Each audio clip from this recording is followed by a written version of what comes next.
Hello प्यारे दोस्तों, कैसे हैं आप सभी के मैं आपके प्यारे चैनल द सक्सेस पॉइंट @ पे एक बार फिर से आपका स्वागत करता हूं। समय हो चुका है भारतीय संविधान और राज्य व्यवस्था से संबंधित महत्वपूर्ण प्रश्नों पर डिस्कशन करने का, क्योंकि दोपहर के 2 बज चुके हैं और 2 बजे जिस टॉपिक पे जिस सब्जेक्ट पे हमारा अध्ययन चलता है वो टॉपिक होता है भारतीय संविधान और राज्य व्यवस्था। तो अगर अभी तक आपने चैनल को सब्सक्राइब नहीं किया और चैनल पर नए विजिटर हैं तो चैनल को सब्सक्राइब कर दीजिए, चैनल को सपोर्ट कीजिए, प्यार दीजिए, क्योंकि द सक्सेस पॉइंट @ एजुकेशन का एक ऐसा प्लेटफॉर्म है जो कि आपको आपके एग्ज़ाम के आधार पर प्रश्नों को प्रोवाइड कराता है। तो चैनल से जुड़िए और लोगों को भी जोड़ने का प्रयास कीजिए ताकि ज़्यादा से ज़्यादा लोग देखें। दोस्तों, जब ज़्यादा से ज़्यादा लोग देखेंगे, ज़्यादा से ज़्यादा लोग सपोर्ट करेंगे तो हमारा मनोबल बढ़ेगा, हम और अच्छा करने का प्रयास करेंगे, क्योंकि हमने ठाना है सफलता आपको दिलाना है। ये जितने भी वीडियो है ये आपकी UPSC, UPPSC, TGT, PGT, bank, किसी भी कॉम्पिटिटिव एग्ज़ाम की अगर आप तैयारी करते हैं तो उन सभी के लिए महत्वपूर्ण प्रश्नों की ये सीरीज़ है। दोस्तों, बात समझ में आ रही है तो चैनल से जुड़िए, चैनल को सब्सक्राइब कीजिए, बेल आइकन ऑन कीजिए ताकि वीडियो की अपडेट आपको मिलती रहे। साथ ही साथ अगर आप ऑनलाइन प्रश्नों को देखना चाहते हैं, किसी सब्जेक्ट का अध्ययन करना चाहते हैं तो आप प्ले लिस्ट में जा करके देख सकते हैं। सुबह 11 बजे आपको भूगोल से संबंधित प्रश्न प्राप्त होते हैं, दोपहर के 2 बजे भारतीय संविधान और राज्य व्यवस्था से, और रात के 8:05 पर प्यारे दोस्तों आपको जो प्रश्न जो सीरीज प्रोवाइड होती है वो होती है इतिहास से संबंधित। और इतिहास के अंतर्गत जो डिस्कशन चल रहा है इस वक्त वो चल रहा है मध्यकालीन भारत पर। तो किसी भी प्रकार से तीनों क्लासों को बिल्कुल भी मिस मत करें, क्योंकि सिलेक्शन पाना इस वक्त बहुत बड़ी चुनौती है। दोस्तों, चलिए देखते हैं आज के महत्वपूर्ण प्रश्नों को कि भारतीय संविधान और राज्य व्यवस्था के अंतर्गत आज कौन से महत्वपूर्ण प्रश्नों को रखा गया है। तो आज का पहला प्रश्न क्या कह रहा है दोस्तों, इसको ब्लैक ले लेते हैं। तो आज का पहला प्रश्न क्या है कि निम्नलिखित में से कौन सा कथन है जो UPSC के बारे में सही नहीं है। पहला कह रहा है कि UPSC अपनी वार्षिक रिपोर्ट राष्ट्रपति के सामने पेश करता है। UPSC के चेयरमैन को केंद्र सरकार के आदेश से हटाया जा सकता है। UPSC की जो संरचना है वो राष्ट्रपति के द्वारा निर्धारित होती है। सभी कथन सही हैं। तो निम्नलिखित में से कौन सा कथन UPSC के बारे में सही नहीं है। प्यारे दोस्तों, इसका आपको उत्तर देना है। पहला क्या कह रहा है कि UPSC जो है वो अपनी वार्षिक रिपोर्ट किसको पेश करता है, राष्ट्रपति के सामने पेश करता है। और UPSC के चेयरमैन को केंद्र सरकार के आदेश से हटाया जा सकता है। UPSC की संरचना राष्ट्रपति के द्वारा निर्धारित होती है। तो सभी कथन सही हैं। इसमें से कौन सा विकल्प सही है जो UPSC के बारे में सही नहीं है। दोस्तों, प्रश्न के अकॉर्डिंग आपको विकल्प बताना है। तो याद रखिएगा, UPSC अपनी वार्षिक रिपोर्ट राष्ट्रपति को ही पेश करता है, बात बिल्कुल सही है। UPSC के जो चेयरमैन होते हैं उनको केंद्र सरकार के आदेश से हटाया जा सकता है, ये गलत है। दोस्तों, उनको सुप्रीम कोर्ट की जांच की रिपोर्ट के बाद हटाया जा सकता है। बाकी UPSC की संरचना राष्ट्रपति के द्वारा निर्धारित होती है, ये सभी सही है, तो ये हो ही नहीं सकता है। दोस्तों, ठीक है। पूछ रहा है कि UPSC के चेयरमैन को केंद्र सरकार के आदेश से हटाया जा सकता है, तो इसका सही विकल्प क्या हो जाएगा इस प्रश्न के अकॉर्डिंग, बी विकल्प। तो B is the right answer for this question प्यारे दोस्तों, और ये क्या हो जाएगा, इंपॉर्टेंट हो जाएगा। अगले प्रश्न को देखते हैं। अगला प्रश्न है, मौलिक अधिकारों के संरक्षण के लिए जो रिट होती है वो याचिका किसमें दायर की जा सकती है। उच्चतम न्यायालय में, उच्च न्यायालय में, जिला न्यायालय में या फिर सत्र न्यायालय में। दोस्तों, बात समझ में आ रही है तो फटाफट से कॉपी पेन उठाएं और उत्तर लगाने का प्रयास कीजिए। मौलिक अधिकारों के संरक्षण के लिए जो रिट याचिका है वो किसमें दायर की जा सकती है, उच्चतम न्यायालय में, उच्च न्यायालय में, जिला न्यायालय में या फिर सत्र न्यायालय में। तो प्यारे दोस्तों, ये जो रिट होती है ये दायर की जा सकती है उच्चतम न्यायालय में अनुच्छेद 32 के अकॉर्डिंग। इसमें एक्ट 32, ठीक है, इसमें एक्ट 32 के अकॉर्डिंग, और उच्च न्यायालय में एक्ट यानी अनुच्छेद 226, एक्ट 226, ठीक है दोस्तों, इन दोनों में ही याचिका की जा सकती है। तो आपका विकल्प कौन सा सही हो जाएगा, आइए देखते हैं। तो आपका पहला दूसरा सही आ रहा है। तो पहले दोस्तों यहाँ से देखिए कि मौलिक अधिकारों के संरक्षण के लिए रिट याचिका किसमें दायर की जा सकती है। तो इसमें हमारा पहला और दूसरा आ रहा था। तो पहला दूसरा कौन सा सही है, ए विकल्प में दे रहा है, तो ए विकल्प आपका सही हो जाएगा। तो A is the right answer for this question. और ये प्रश्न क्या हो जाएगा पहले दोस्तों, इंपॉर्टेंट हो जाएगा। चलते हैं अगले प्रश्न की तरफ। अगला प्रश्न है कि नीति आयोग के वर्तमान CEO कौन है। राजीव कुमार, अरविंद सुब्रमण्यम, अमिताभ कांत या फिर नरेंद्र मोदी। नीति आयोग के वर्तमान CEO कौन है प्यारे दोस्तों। ये 2025 की रिकॉर्डिंग आपसे पूछा जा रहा है। तो याद रखिएगा कि नीति आयोग के जो वर्तमान CEO हैं वो कौन हैं, तो वो हैं सुब्रमण्यम। कौन है दोस्तों? सुब्रमण्यम। ठीक है, कौन से सुब्रमण्यम? BVR सुब्रमण्यम। ठीक है, BVR सुब्रमण्यम, ना कि अरविंद। ठीक है, तो इसमें विकल्प में नहीं दिया, याद रखिएगा। जो इस वक्त हैं वो कौन हैं? BR सुब्रमण्यम।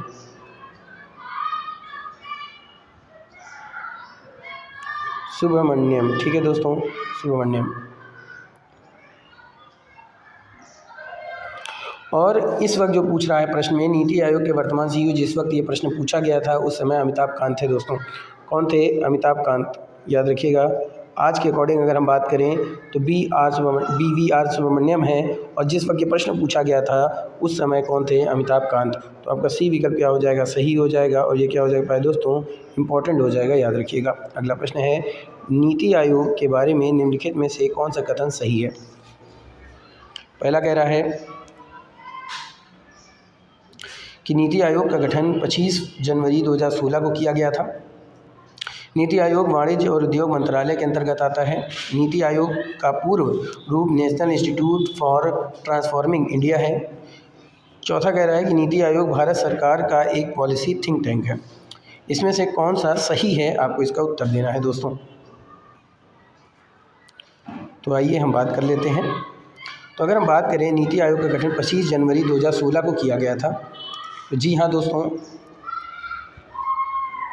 अगर हम इसकी बात कर लें कि नीति आयोग है ना का गठन कब किया गया था, तो है दोस्तों, अगर बात करें नीति आयोग का गठन 25 जनवरी 2016 को किया गया था। तो ये गलत है, क्योंकि 1 जनवरी को किया गया था। ये क्या है दोस्तों? गलत हो जाएगा, क्योंकि 1 जनवरी को किया गया था। नीति आयोग वाणिज्य और उद्योग मंत्रालय के अंतर्गत आता है। जी नहीं, ये वित्त मंत्रालय के अंतर्गत आता है, तो ये गलत हो जाएगा। दूसरा, नीति आयोग का पूर्व national institute for transforming India है, बिल्कुल सही है। नीति आयोग भारत सरकार का एक पॉलिसी थिंक टैंक है, तो ये भी सही है। C और D दोनों सही है, पर प्रश्न के अकॉर्डिंग अगर एग्जैक्ट सही माना जाए तो D विकल्प होगा दोस्तों। क्या होगा? D विकल्प यहाँ पे एकदम सही माना जाएगा। तो D is the right answer for this question. और ये क्या हो जाएगा? इंपॉर्टेंट हो जाएगा। ठीक है भाई दोस्तों, C और D दोनों सही हैं, लेकिन अगर बात किया जाए तो D सबसे व्यापक यहाँ पे सही माना जाएगा। ठीक है, आगे चलते हैं। अगला प्रश्न क्या कह रहा है दोस्तों कि नीति आयोग के बारे में कौन सा कथन सही है? नीति आयोग के बारे में कौन सा कथन सही है, ये आपसे प्रश्न पूछा जा रहा है। फटाफट से उत्तर दीजिए कि नीति आयोग के बारे में निम्नलिखित में से कौन सा कथन सही है। तो नीति आयोग का उद्देश्य सतत विकास लक्ष्यों को प्राप्त करना और देशों में सहकारी संघवाद को बढ़ावा देना, बिल्कुल सही है। भारत के प्रधानमंत्री नीति आयोग के पदेन अध्यक्ष होते हैं, ये भी सही है। नीति आयोग में 8 पूर्णकालिक सदस्य होते हैं, तो ये गलत हो जाएगा दोस्तों। 1 उपाध्यक्ष होता है। ठीक है, तो यहाँ पे उत्तर क्या सही होगा? तो पहला और दूसरा सही है, तो यानी पहला दूसरा कहाँ पे दे रहा है? D विकल्प में प्यारे दोस्तों। तो D विकल्प आपका सही हो जाएगा। तो D is the right answer for this question. और ये प्रश्न क्या हो जाएगा? इंपॉर्टेंट हो जाएगा। अगला प्रश्न क्या है कि निम्नलिखित में से नीति आयोग की गवर्निंग काउंसिल का हिस्सा है? सभी राज्यों के मुख्यमंत्री, दिल्ली और पुडुचेरी के मुख्यमंत्री, अंडमान और निकोबार द्वीप के लेफ्टिनेंट गवर्नर, या उपरोक्त सभी? वह दोस्तों, निम्नलिखित में से नीति आयोग के गवर्निंग काउंसिल की हम बात करें तो सभी राज्यों के मुख्यमंत्री इसमें शामिल होते हैं, दिल्ली और पुडुचेरी के मुख्यमंत्री शामिल होते हैं, अंडमान निकोबार द्वीप के लेफ्टिनेंट गवर्नर भी इसमें शामिल होते हैं। तो आपका उत्तर क्या हो जाएगा? सभी सही हो जाएगा। D विकल्प सही हो जाएगा प्यारे दोस्तों। तो D is the right answer for this question. और प्रश्न क्या हो जाएगा? इंपॉर्टेंट हो जाएगा। चलते हैं अगले प्रश्न। अगला जो प्रश्न पूछ रहा है कि निम्नलिखित में से कौन नीति आयोग का कार्य नहीं है? राष्ट्रीय विकास प्राथमिकताओं और रणनीतियों की एक रणनीति विकसित करना, सहकारी संघवाद को बढ़ावा देना, भारत की पंचवर्षीय योजनाओं को अंतिम स्वीकृति देना, ज्ञान, नवाचार और उद्यमशीलता विकसित करने वाली प्रणाली बनाना। ठीक है दोस्तों, निम्नलिखित में से कौन सी नीति आयोग का कार्य नहीं है, आपको ये बताना है। तो राष्ट्रीय विकास प्राथमिकताओं और रणनीतियों की एक रणनीति को विकसित करना इसका उद्देश्य है, ये बात बिल्कुल सही है, यही इसका कार्य है। सहकारी संघवाद को बढ़ावा देना, ये भी उसका कार्य है। भारत की पंचवर्षीय योजनाओं को अंतिम स्वीकृति देना ये इसका काम नहीं है दोस्तों। याद रखिएगा, क्योंकि यह योजना आयोग था, नीति आयोग पंचवर्षीय योजना नहीं बनाता है, याद रखिएगा। ज्ञान, नवाचार और उद्यमशीलता विकसित करने वाली प्रणाली बनाना तो बिल्कुल सही है। पूछ रहा है कि कौन सा कार्य नहीं है, तो इसका सही उत्तर क्या हो जाएगा पहले दोस्तों? सी विकल्प इसका सही उत्तर माना जाएगा। तो C is the right answer for this question, और ये क्या हो जाएगा? इंपॉर्टेंट हो जाएगा। अगला प्रश्न क्या पूछ रहा है कि जून 2018 और 31 अक्टूबर 2018 की अवधि के लिए निम्नलिखित जिलों में से किस जिले ने एस्पिरेशनल जिलों की लिस्ट में शीर्ष स्थान प्राप्त किया था?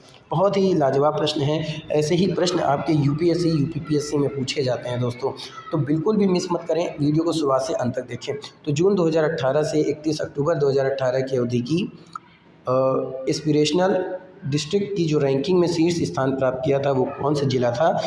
आपका विकल्प क्या है? विरुधुनगर जो तमिलनाडु में पड़ता है, मेवात यानी जो हरियाणा में पड़ता है, पाकुड़ झारखंड, हैलाकांडी असम। तो इसका सही उत्तर क्या होगा दोस्तों? विरुधुनगर तमिलनाडु। क्या हो जाएगा? विरुधुनगर तमिलनाडु। इसी ने प्यारे दोस्तों एस्पिरेशनल जिलों की लिस्ट में शीर्ष स्थान प्राप्त किया था। तो ए विकल्प आपका सही हो जाएगा। तो A is the right answer for this question. चलते हैं अगले प्रश्न की तरफ। अगला प्रश्न प्यारे दोस्तों कि नीति आयोग की एस्पिरेशनल डिस्ट्रिक्ट पहल के बारे में निम्नलिखित में से कौन सा कथन सही है? ठीक है, नीति आयोग की एस्पिरेशनल डिस्ट्रिक्ट पहल के बारे में निम्नलिखित में से कौन सा कथन सही है? पहला कह रहा है कि जिलों की एस्पिरेशनल रैंकिंग 10 मापदंडों पर आधारित है। दूसरा कह रहा है आकांक्षी जिलों के लिए पहली डेल्टा रैंकिंग जून 2018 में जारी की गई थी। तीसरा कह रहा है कि प्रधानमंत्री नरेंद्र मोदी के द्वारा 5 जनवरी 2016 को एस्पिरेशनल डिस्ट्रिक्ट पहल शुरू की गई थी। चौथा कह रहा है कि उपरोक्त सभी कथन सही है। तो नीति आयोग की एस्पिरेशनल डिस्ट्रिक्ट पहल के बारे में निम्नलिखित में से कौन सा कथन सही है? तो याद रखिएगा, जिलों की रैंकिंग 10 मापदंडों पर नहीं आधारित होती है, ये 49 इंडिकेटर्स और 5 क्षेत्रों पर आधारित होती है। तो ये गलत हो जाएगा। आकांक्षी जिलों के लिए पहली डेल्टा रैंकिंग जून 2018 में जारी की गई थी, ये बिल्कुल सही है।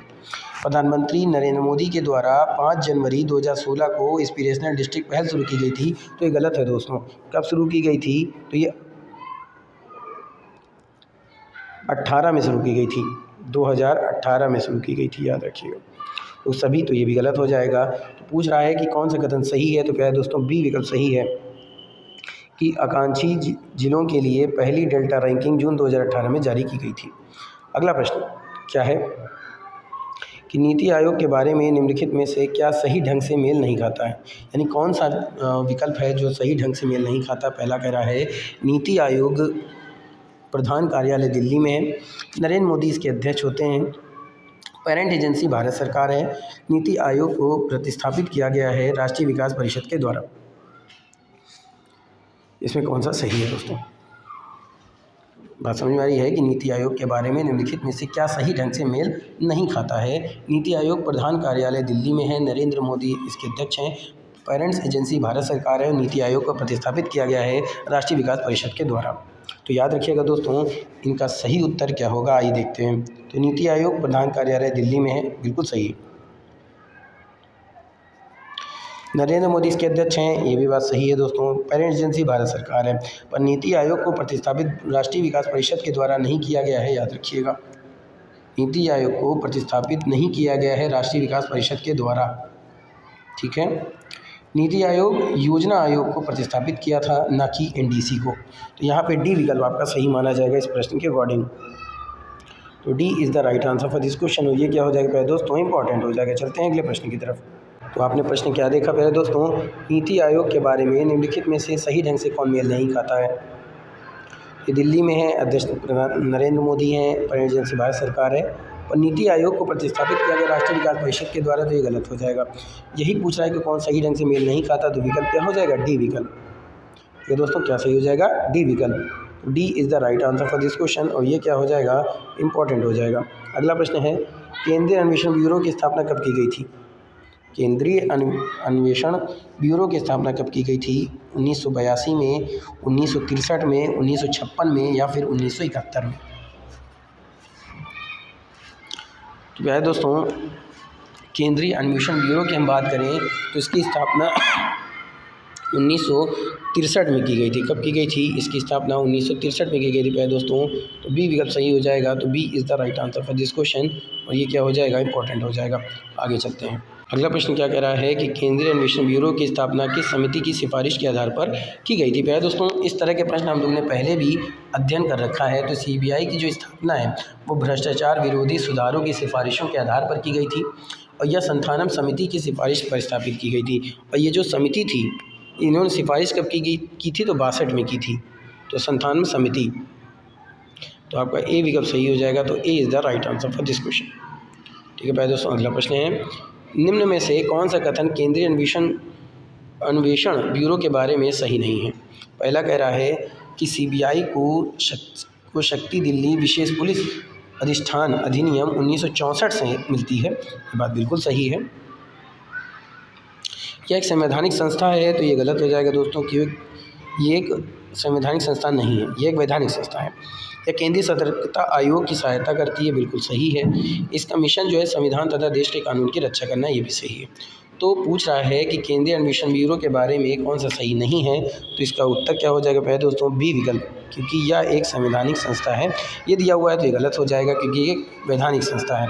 तो आपका बी विकल्प यहाँ पे सही हो जाएगा पहले दोस्तों। तो B is the right answer for this question. चलते हैं अगले प्रश्न की तरफ। अगला प्रश्न पहले दोस्तों कि केंद्रीय अन्वेषण ब्यूरो के निदेशक की नियुक्ति कौन करता है? राष्ट्रपति, प्रधानमंत्री, केंद्रीय सतर्कता आयुक्त की अध्यक्षता में गठित समिति के द्वारा, गृह मंत्री की अध्यक्षता में गठित समिति के द्वारा, या फिर बताइए दोस्तों, राष्ट्रपति, प्रधानमंत्री, केंद्रीय सतर्कता आयोग की अध्यक्षता में गठित समिति के द्वारा, गृह मंत्री की अध्यक्षता में गठित समिति के द्वारा। तो केंद्रीय अन्वेषण ब्यूरो के निदेशक की नियुक्ति कौन करता है? तो नियुक्ति कौन करता है दोस्तों? ये आपसे प्रश्न पूछ रहा है कि केंद्रीय अन्वेषण ब्यूरो के निदेशक की नियुक्ति कौन करता है? बताइए दोस्तों। तो इसका सही विकल्प क्या हो जाएगा? केंद्रीय सतर्कता आयोग की अध्यक्षता में गठित समिति के द्वारा ब्यूरो के निदेशक की नियुक्ति की जाती है। तो सी विकल्प क्या हो जाएगा पहले दोस्तों? सही हो जाएगा। C is the right answer for this question. अगला प्रश्न क्या कह रहा है कि निम्न में से कौन सी शाखा का संबंध सीबीआई से नहीं है? भ्रष्टाचार निरोधक शाखा, आर्थिक अपराध शाखा, फॉरेंसिक विज्ञान, मौसम विज्ञान शाखा।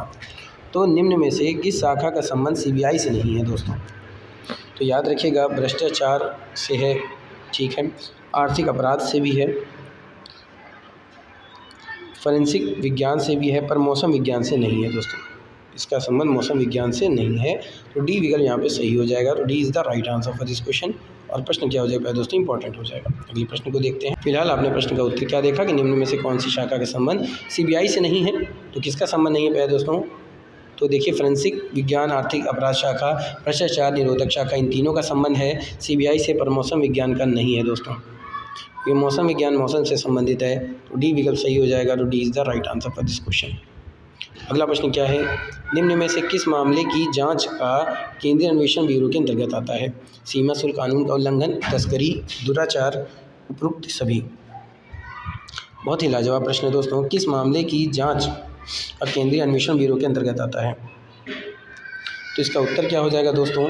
सभी, क्योंकि सीमा शुल्क कानून का उल्लंघन की जांच भी केंद्रीय अन्वेषण ब्यूरो करती है, तस्करी की भी, दुराचार की भी। तो इसका उत्तर क्या हो जाएगा? उपरोक्त सभी। टी विकल्प यहाँ पे सही हो जाएगा। तो D is the right answer for this question. और ये इंपॉर्टेंट हो जाएगा। चलते हैं अगले प्रश्न की। अगला प्रश्न है दोस्तों कि निम्न में से कौन इंटरपोल के नेशनल सेंट्रल ब्यूरो के रूप में कार्य करता है? केंद्रीय सतर्कता आयोग, केंद्रीय अन्वेषण ब्यूरो, मुख्य सूचना आयोग, कानून मंत्रालय। इंटरपोल के लिए प्रत्येक देश में एक नेशनल सेंट्रल ब्यूरो नियुक्त की जाती है, एनसीबी। भारत में यह भूमिका सीबीआई निभाती है। इसका सही उत्तर क्या हो जाएगा? तो इसका सही उत्तर हो जाएगा पहले दोस्तों केंद्रीय अन्वेषण ब्यूरो। केंद्रीय अन्वेषण ब्यूरो, बी विकल्प सही हो जाएगा यहाँ से। तो B is the right answer for this question. और ये क्या हो जाएगा? इंपॉर्टेंट हो जाएगा। अगला प्रश्न है कि भारत के संविधान में सरकार की संसदीय व्यवस्था किसके मॉडल पर आधारित है? Canada, Britain, America, Australia. Bharat के संविधान में सरकार की संसदीय व्यवस्था किसके मॉडल पर आधारित है? कनाडा के, ब्रिटेन के, अमेरिका के, या फिर ऑस्ट्रेलिया के।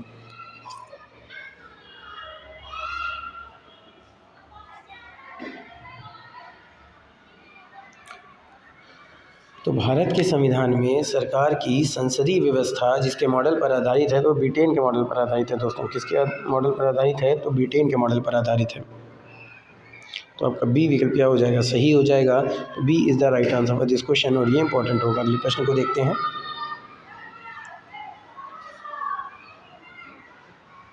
अगला प्रश्न क्या कह रहा है कि निम्न में से कौन सा कथन सही नहीं है। अनुच्छेद 64 मंत्रिपरिषद से संबंधित है। अनुच्छेद 74 का संबंध मंत्रिपरिषद से संबंधित है। मंत्रिपरिषद का प्रमुख प्रधानमंत्री होता है। भारत की राजनीतिक और प्रशासनिक व्यवस्था की प्रमुख मंत्रिपरिषद होती है। अनुच्छेद 75 केवल मंत्रियों की नियुक्ति से संबंधित है। तो पहले दोस्तों अगर हम बात कर लें तो अनुच्छेद 74 मंत्रिपरिषद से संबंधित है, बिल्कुल सही है। मंत्रिपरिषद का प्रमुख प्रधानमंत्री होता है, ये भी सही है। भारत की राजनीतिक प्रशासनिक व्यवस्था का प्रमुख मंत्रिपरिषद होती है, ये भी सही है। अनुच्छेद 75 केवल मंत्रियों की नियुक्ति से संबंधित, तो ये गलत हो जाएगा, क्योंकि 75 जो है वो मंत्रियों की नियुक्ति, कार्यकाल, वेतन और सामूहिक उत्तरदायित्व से संबंधित है। तो यही आपका उत्तर हो जाएगा कि कौन सा कथन सही नहीं है, तो वो डी विकल्प सही नहीं है दोस्तों, कि अनुच्छेद 75 केवल मंत्रियों की नियुक्ति से संबंधित है। तो यहाँ पे आपका डी विकल्प सही हो जाएगा। तो D is the right answer for this question. चलते हैं अगले प्रश्न की तरफ। अनुच्छेद 75 के संदर्भ में कौन सा कथन सही नहीं है। प्रधानमंत्री की नियुक्ति राष्ट्रपति करेगा। मंत्रिपरिषद के सदस्यों की संख्या लोकसभा की संख्या के 75 से अधिक नहीं होगी। सभी मंत्री प्रधानमंत्री के पद धारण करेंगे। मंत्रिपरिषद सामूहिक रूप से लोकसभा के प्रति उत्तरदायी होगी। इसमें से कौन सा कथन सही नहीं है, आपको इसका उत्तर देना है। कौन सा कथन सही नहीं है प्यारे दोस्तों, ये आपसे पूछ रहा है।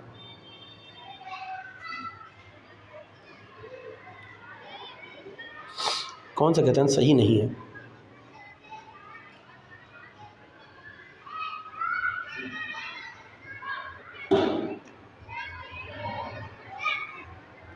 ठीक है दोस्तों, तो प्रधानमंत्री की नियुक्ति राष्ट्रपति करेगा, ये बिल्कुल सही है।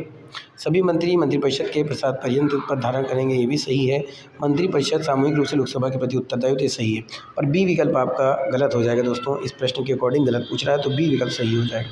ठीक है, क्योंकि जो मंत्रिपरिषदों की संख्या है वो लोकसभा की संख्या के 15% से अधिक नहीं होगी, इसका उल्लेख नहीं है। और 51वें संविधान संशोधन के तहत इसको लाया गया है 2003 में। कब लाया गया दोस्तों, 2003 में लाया गया है, याद रखिएगा। ठीक है, तो यहाँ पे बी विकल्प सही हो जाएगा। तो B is the right answer for this question.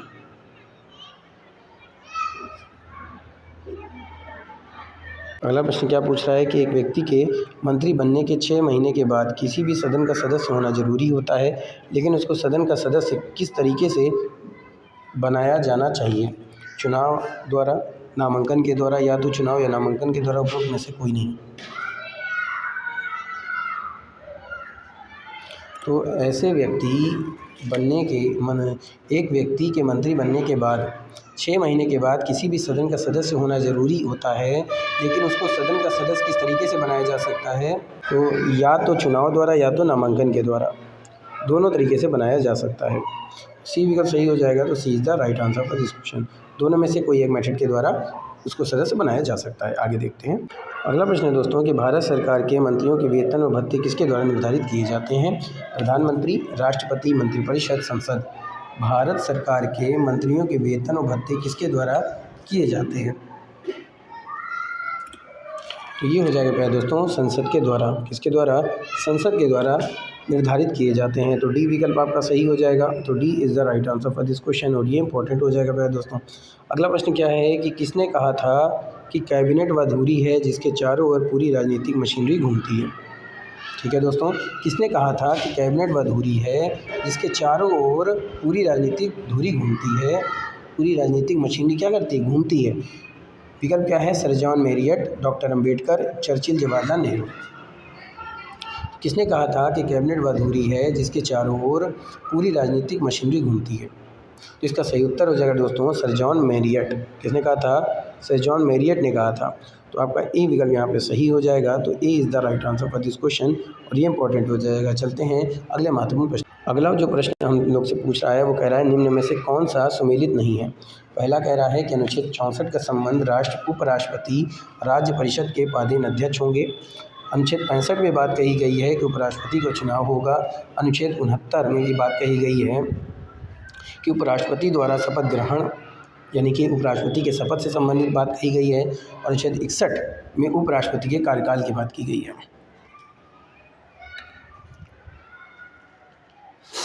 निम्नलिखित में से कौन सा अनुच्छेद है जो सुमेलित नहीं है दोस्तों, इसका आपको सटीक उत्तर देना है।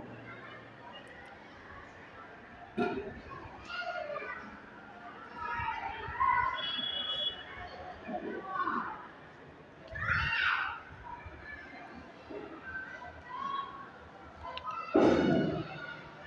से उत्तर दीजिए दोस्तों। दोस्तों प्रश्न क्या था कि निम्न में से कौन सा सम्मिलित नहीं है। अनुच्छेद 64 उपराष्ट्रपति द्वारा परिषद के पदेन अध्यक्ष होंगे, तो ये बात सही है। उपराष्ट्रपति को चुनाव अनुच्छेद 65 में, तो ये गलत है। 69 उपराष्ट्रपति के शपथ, बिल्कुल सही है। अनुच्छेद राष्ट्रपति के महाभियोग से संबंधित है, बिल्कुल सही है। निम्न में से कौन सा सम्मिलित नहीं है, तो वो है अनुच्छेद 65 उपराष्ट्रपति के पद से माफ़ कीजिएगा, उपराष्ट्रपति के चुनाव से संबंधित नहीं है, तो बी विकल्प यहाँ पे सही हो जाएगा। B is the right answer for this question, और ये इंपॉर्टेंट है। अगला प्रश्न क्या है, निम्न में से कौन सा उपराष्ट्रपति जो था वो निर्विरोध चुना गया था, निर्विरोध चुना गया था दोस्तों। निम्न में से कौन सा उपराष्ट्रपति है जो निर्विरोध चुना गया था। आपका विकल्प क्या है, सर्वपल्ली राधाकृष्णन और वेंकटरमन, वी गिरी, या निम्न में से कोई नहीं। तो याद रखिएगा कि डॉक्टर सर्वपल्ली राधाकृष्णन को 1952 में पहले उपराष्ट्रपति थे जो निर्विरोध चुने गए थे, और उन्हें 1957 में भी निर्विरोध चुने गए। कौन था, डॉक्टर सर्वपल्ली राधाकृष्णन। ये हो जाएगा ए विकल्प आपका सही हो जाएगा प्यारे दोस्तों, ये इंपॉर्टेंट हो जाएगा। ठीक है, एक बार ये 1952 में चुने गए थे, एक बार 1957 में, और दोनों बार ये निर्विरोध चुने गए थे। तो आज का सेशन यहीं पे समाप्त करते हैं। उम्मीद करता हूँ कि आज का सेशन आपको पसंद आएगा। इसी तरह से पढ़ते रहिए, मेहनत करते रहिए, महत्वपूर्ण प्रश्नों को प्राप्त करते रहिए और अपने सिलेक्शन को सुनिश्चित कीजिए। फिर से एक बार रिपीट कर देता हूँ कि सुबह के 11 बजे भूगोल से संबंधित प्रश्नों पर हमारा डिस्कशन चलता है, दोपहर 2 बजे भारतीय संविधान, राज्य व्यवस्था, और रात में 8 बजे इतिहास से। तो तीनों ही क्लास को बिल्कुल मिस मत करें। Thank you, wish you all the best.